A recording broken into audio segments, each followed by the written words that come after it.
Ating napakagandang Bugabo Ant. Compact folding po siya. Cabin approved. Good for newborn up to 3 years old. Adjustable po yung kanyang handle. Adjustable yung kanyang canopy. And then, ang kinagandaan pa po sa kanya, na napakabihira po sa compact stroller po, na cabin approved is reversible handle. Reversible po yung kanyang higaan. Okay? Or reversible po siya.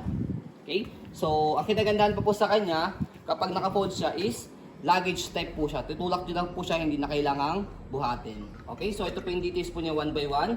So, yung kanyang canopy is color gray. Wala po siyang faded, walang discoloration. Already washed na po yan. Ito yung kanyang peekaboo. Ayan. Na-extend po siya. Para kung gusto nyo, ayaw nyo makita si baby kung sakaling nakaupo o naka-semi-recline siya. Ayan. Okay? This is no loob. Next natin is yung kanyang loob. Ayan, wash na po yan, as you can see. And then, itong kanyang higaan is na-adjust po ito. So, ito yung pinakamataas niya. Ito yung pinakamababa. Ayan. Aangat nyo lang po ito. Kung gusto nyo po siya i-extend.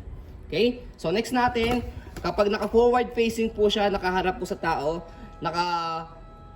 semi-reclined lang po siya. Press nyo lang po yung gulay puti dito sa likod, and then adjust po. Ayan. Semi and flat lie lang. And then, ang kinagandaan pa po sa kanya, kapag nakaupo siya, flatten siya, as you can see. Compare sa mga normal stroller, siya flatten. Kaya, mas comfortable siya kapag nakaupo siya, ganyan.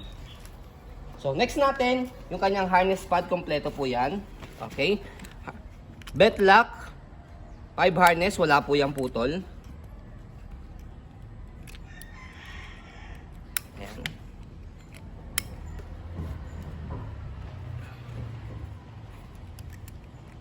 Okay? And then next, yung footrest, tapakan po ng paa, pati yung kanyang basket. So, pwede nyo ibaba ang ganyan yan. Kung wala nakalagay, pag may nakalagay, angat nyo lang po siya. And then, napakagandang gulong. As you can see, walang kaupod-upod. Light new condition. Easy to maneuver. Yan. Okay. And then, yan. Next natin, yung kanyang body frame sa kanyang right side. Ang kinis pa, color black. And then color gray dito. And then sa likod, ayan. Stopper, tapakan nyo lang po itong color white. Ayan. Gulong, napakaganda. And then yung kaninang pinipress ko po dito, pag gusto nyo po semi-reclined, ayan. Okay. And then, sa kanyang side ng body frame, left side.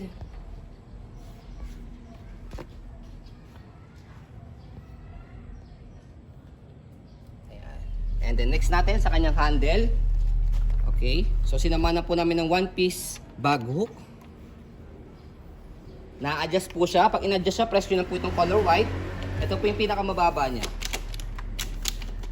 Ayan. Okay. Para kasakaling yung kapatid niya, pwede niya itulak. Next. Ito po yung sumunod. And then ito po yung pinakasagad. Kaya good for big parents po siya. Kasi mahaba siya. Okay? So next natin, isa sa nagustuhan namin po dito kay Bugabo Ant is nare-reverse po siya. Pag di-reverse siya, baba nyo lang po muna po yung kanyang higaan. Dalawang side, tupiin nyo po siya. Ayan, nakatupi na. And then press sa likod, yung color white sa likod, and then pull down. Okay? So indication niya nakatanggal na yung lock dito, pwede nyo siyang atakin. Okay? So next natin, pag ikakabit natin siya, yung tela dito sa dalawang side, pasok nyo lang muna ganyan para hindi siya sumabit. Pag pinasok natin po ito, para smooth po siya. So yan, as you can see, nakatapat na po siya. Pwede nyo na po iangat po yan. Ayan. Okay? So pagdating naman po sa kanyang pag-reverse, pwede na po siyang ihiga as newborn. Ayan. Okay? So adjust natin yung kanyang canopy. Ayan. So ganyan po siya kapag naka-higa na naka-reverse. And then pwede rin siyang semi-reclined. Ayan. Sa pag fully recline, sa pag ano naman, pag upo naman, naka-flatten din siya. Ayan, okay. Kaya comfortable na comfortable, napakaganda pa sa baby. Saka bagay na bagay po ito kung palagi kayo nagka-travel dito sa Pilipinas, out of the country, kasi hindi na kayo magbabayad ng luggage para sa stroller. So stroll natin bago natin i-fold para makita po ninyo na wala po siyang issue kapag ginamit.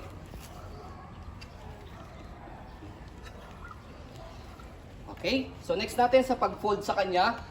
So kailangan lang po muna ulit ibalik siya sa forward facing. So by the way, pag naka-reverse na, kanina sa pag-forward facing pa harap, ngayon naman paiga siya. Okay? Ayan. And then hatak. Ikot lang natin yan. Again, yung sa likod, yung sa gilid. Make it sure na nakapasok siya mabuti. So yan. After yan, kapag ka nakalapat ng ganyan yung lock niya rito, pwede nyo po siya iangat. Okay? So yan. So sa pag-fold sa kanya, for example, fold na po natin. Again, yung dalawang side, tupiin, press, pull down, handle, press, baba. Okay? And then, may color white dito, left and right, press nyo po yun. Yan, pag na-press nyo na siya, compress nyo lang siya. Yan, pag na-compress nyo na, nag-automatic lock na yan. Okay? So, pwede siyang any stand, alone, natatayo siya mag-isa. Hand carry, pwede siya. Okay? And then, ang kinagandaan pa sa kanya, yan, press nyo lang po itong color white para mag-diretso siya. So, kung matangkad kayo, pwedeng ganyan kahaba. Pero kung hindi naman masyadong katangkaran, yan, pwedeng ganyan. And then yung pangatlo,